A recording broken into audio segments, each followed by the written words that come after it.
हम विशेषण सीखेंगे कि विशेषण क्या होते हैं। विशेषण यानी कि एडजेक्टिव। जो शब्द किसी संज्ञा या सर्वनाम की विशेषता बताते हैं उन्हें विशेषण कहते हैं। विशेषण किसी भी व्यक्ति का आकार, रंग, रूप, गुण, अवगुण, अवस्था, बहुत सी चीजें बता सकता है। जैसे अगर हम बात करते हैं रंग रूप की, काला, गोरा, मोटा, पतला, ये सब रंग रूप में आ जाता है। तो अगर हम कहते हैं वह एक मोटा आदमी चाह रहा है, तो मोटा क्या है? आदमी की विशेषता बता रहा है।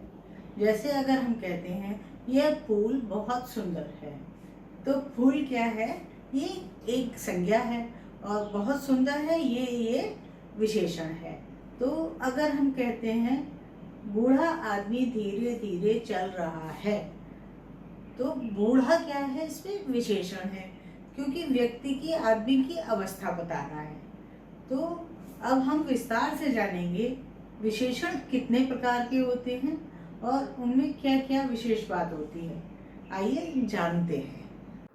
सबसे पहले विशेषण की परिभाषा जानते हैं। जो शब्द संज्ञा और सर्वनाम शब्दों की विशेषता बताते हैं उन्हें विशेषण कहते हैं। विशेषण शब्दों के उदाहरण: रंग रूप, जैसे काला, गोरा, सुंदर। आकार, आकार कैसे बताते हैं? मोटा, पतला, छोटा, बड़ा, ऊंचा, नीचा। अब गुण बताते हैं: बहादुर, कायर, अच्छा, बुरा। मापतौल: 2 मीटर, 3 किलो, 4 लीटर। अवस्था: जवान, बूढ़ा। कुछ वाक्यों के उदाहरण देखिए। मेरी घड़ी बहुत सुंदर है। यह पहाड़ बहुत ऊंचा है। मेरे घर 3 लीटर दूध आता है। बूढ़ा आदमी धीरे धीरे चल रहा है। इन वाक्यों में सुंदर रंग रूप की, ऊंचा आकार की, 3 लीटर मापतौल की और बूढ़ा शब्द अवस्था की विशेषता बता रहे हैं, अतः ये शब्द विशेषण हैं। अतः हम यह भी कह सकते हैं कि संज्ञा या सर्वनाम के गुण, दोष, संख्या एवं परिमाण बताने वाले शब्दों को विशेषण कहते हैं। अब हम विशेषण के भेद जानेंगे, यानी कि टाइप्स ऑफ एडजेक्टिव्स। विशेषण 4 प्रकार के होते हैं: सार्वनामिक विशेषण, गुणवाचक विशेषण, संख्यावाचक विशेषण और परिमाणवाचक विशेषण। अब इन सब के बारे में हम विस्तार से जानेंगे। सबसे पहले सार्वनामिक विशेषण।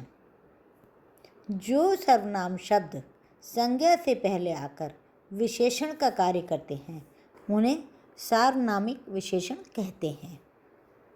उदाहरण के लिए, वह गुड़िया मुझे दिखाइए।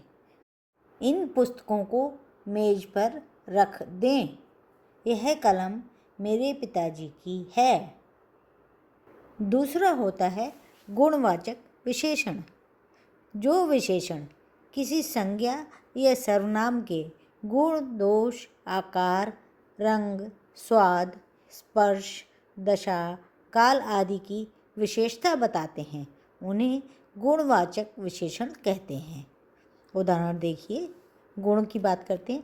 सच्चे लोगों को सभी पसंद करते हैं।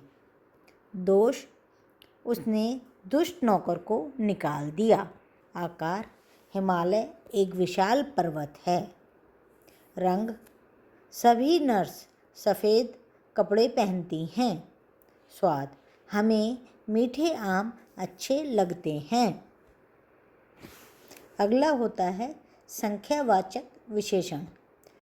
जो विशेषण शब्द किसी संज्ञा या सर्वनाम की संख्या बताते हैं वे संख्यावाचक विशेषण कहलाते हैं। जैसे 4 बच्चे मैदान में खेल रहे हैं। कुछ लोग बगीचे में बैठे हैं। संख्यावाचक विशेषण भी 2 प्रकार के होते हैं। निश्चित संख्यावाचक और अनिश्चित संख्यावाचक। निश्चित में निश्चित संख्या बताई जाती है और अनिश्चित वाचक में कुछ, अनेक इस तरह के शब्दों का प्रयोग किया जाता है। अगली होती है परिमाणवाचक विशेषण, एडजेक्टिव ऑफ क्वांटिटी। जो विशेषण शब्द संज्ञा या सर्वनाम के परिमाण अथवा मापतौल का बोध कराते हैं उन्हें परिमाणवाचक विशेषण कहते हैं। जैसे मैंने 4 किलो चावल खरीदे, नेहा बाजार से कुछ मिठाई लाई। परिमाणवाचक विशेषण भी 2 प्रकार के होते हैं, निश्चित परिमाणवाचक विशेषण और दूसरा अनिश्चित परिमाणवाचक विशेषण। आशा है आपको विशेषण और उनके बारे में अच्छी तरह समझ आ गया होगा। अब आप इन्हें याद रखेंगे। उम्मीद है कि आपको ये वीडियो पसंद आएगी और हमारे चैनल को अवश्य सब्सक्राइब करेंगे। देखते रहिए हमारा चैनल किडानोज़।